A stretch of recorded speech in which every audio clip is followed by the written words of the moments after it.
السلام عليكم ورحمة الله وبركاته.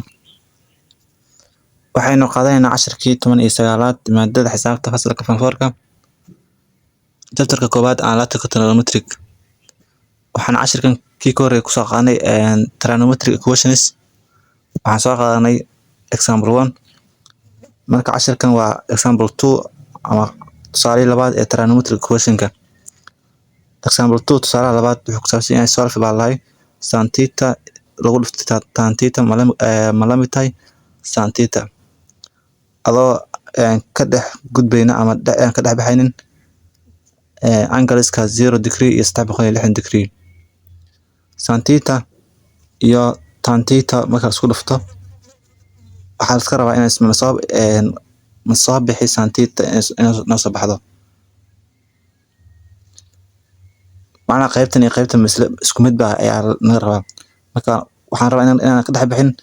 laba angle 0 degree ilaa 360 degree inta u dhaxayso inaan ka dhex bixin ayaan naga rabaa. oo angle inta u dhaxayso aan solutionkeena ku soo dhex saarano. aynu ka shaqeeyno marka solution waxaan loo diray inaan soo helno sin theta tan theta ma la mid tahay sin theta. kadib waxaan sameeynaa inta markaa soo qaadano waxaan sameeynaa waxay u qoran tahay sin theta oo lagu dhiftay tan theta. qaybtan oo sin theta calaamada equalka mid ka jirta ayaan gudaha soo gelinaa marka plus wahay minus ku soo gelin marka waxay noqonaysaa sin theta minus sin theta waxay la mid tahay 0. qaabkaas aan qoraynaa sin theta soo qaadanay kadib tan theta soo qaadanay sin theta banaanka joogta ayaan gudaha soo gelin oo minus ay qaadanay kadib is equal 0. kadib inta markaas marayno waxay u qoran tahay common factor ahaan sin theta qaybtan ku jirta qaybtan ku jirta marka labadan sin mid kamid ah common factor labadan sin mid kamid ah common factor noqon marka waxaan qoraynaa sin theta ma dhahaynaa oo baraakan furana kadib markaan soo qor sin theta mid kamid ah soo qaadanay kadib waxaan leenahay sin theta u qaybi sin theta u qaybi waa hal tan theta ku dhufo marka waxay noqonay tan theta ay noqonay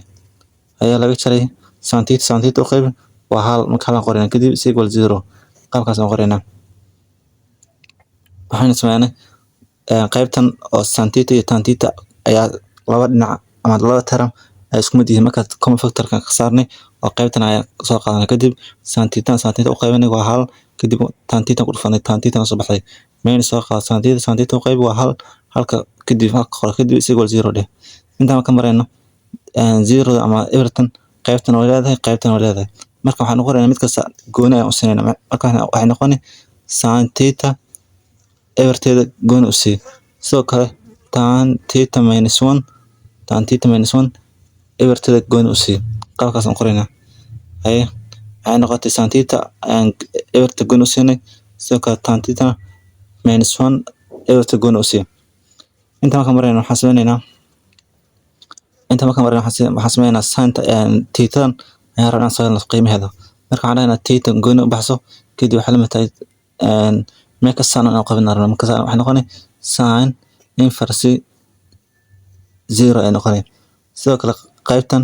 waxay noqonay tan theta dhanka midig calaamada equal ka marsi marka waxay noqonay tan 1 bay noqonay. qaabkaas bal aan qorno qaybta waxay noqotay sin theta soo qaadanay kadib sin inverse gelinay kadib barakada eber dhex gelinay oo harna soo helna qiimaha theta. qaybtan sidoo kale qaybtan waxaan ku sameynaynaa 1kan ayaa dhanka midig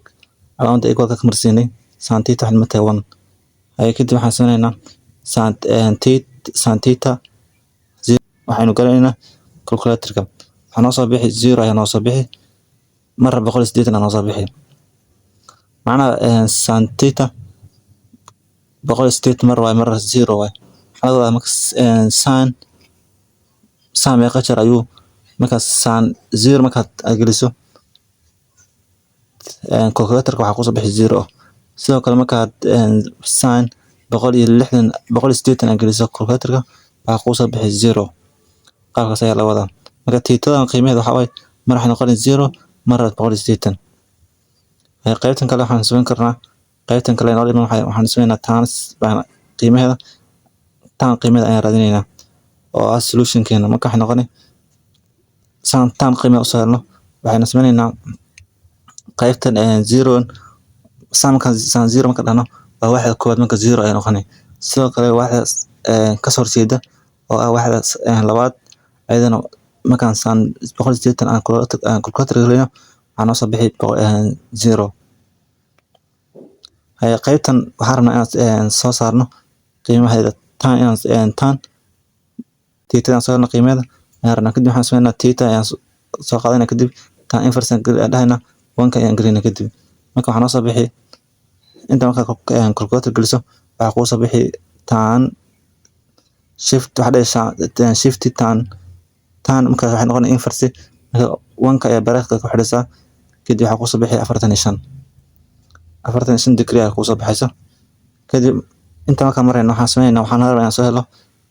solutionka dhammaan labada qaybta saanta iyo qaybtan taanta qaybtan waxay sanaa tiitan waxay sanaa 180 iyo ever waxaan maqan tan ayaan maqan waxaan leeyahay tan tiita ama tan meeqa jar ay balas tahay labada afarta waxood meeqa balas ay tahay balas qaybtan soo qaadana sharaxitaankada cashir kor ay ku laabanaysaa marka waxa koowaad waxa labaad waxa saddexaad waxa afraad dhamaan waxa koowaad waa wada balas waxa labaadna waxa balas asaan waxa saddexaadna waxa balas ataan waxa afraad waxa balas asaan halka kuwa kale ay yihiin wada minus sidoo kale marka dhaxradayna meeqa waxood ayuu balas taan tahay balas waxa taan waxa balas ah waxa koowaad iyo waxa saddexaad waxa koowaad iyo waxa saddexaad ayaa balas ah hay waxa koowaad qiimaheeda ama angle-keeda ama tiitada waxa meeqa waa tiita waxa lagu heli jiray reference angle-ka wuxuu la mid yahay isla tiita soo heshay marka waxa koowaad waxaan sanaa 45 degree maadaama ay tahay balas tahay oo isla angle-ka aan sanaa reference angle-ka uu la mid yahay tiitada hasan waxaan sanaa 45 degree hay waxa saddexaad ku soo kordhna waxa saddexaad waxa la sameyn jiray 180ka ayaa waxa lagu dar jiray tiitada soo heshay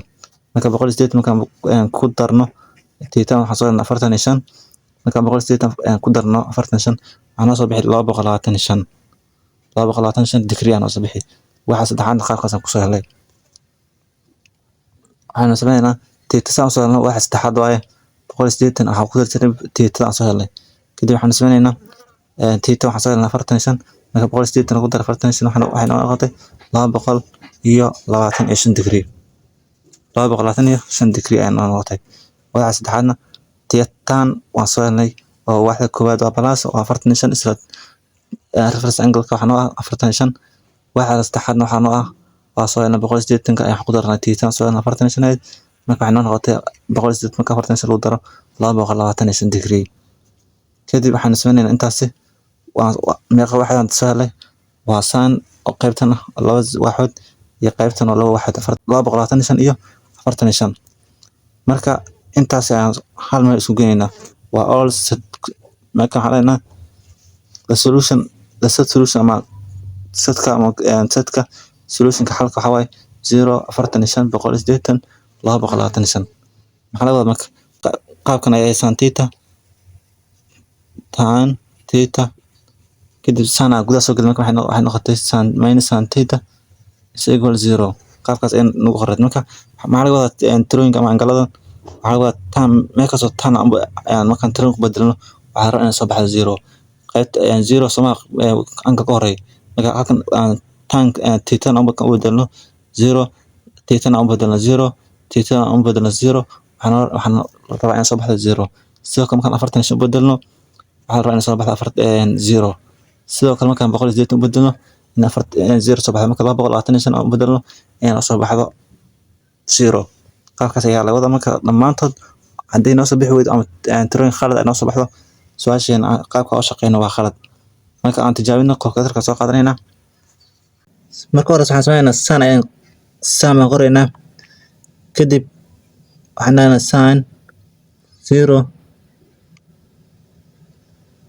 sin 0 oo lagu dhuftay tan 0 oo laga jaray sin 0 inta waxaa noo soo baxaa eber noo soo baxay. Waa angalka koowaad. Angalka labaad wuxuu ahaa sin 45 oo lagu dhuftay tan 45 oo laga jaray sin 45. asagana waxaa noo soo baxaa eber noo soo baxay. sax inoo tahay. angalka saddexaad wuxuu ahaa sin 180 oo lagu dhuftay tan 180 oo laga jaray sin 180.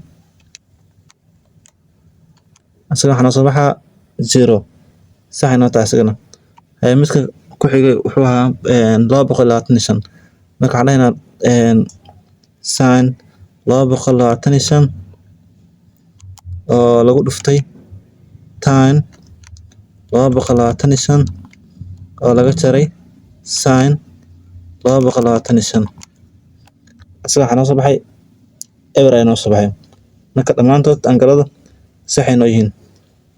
qaabkaas ayaan u shaqeynay. su-aashii ahayd noo diray ahayd soo hel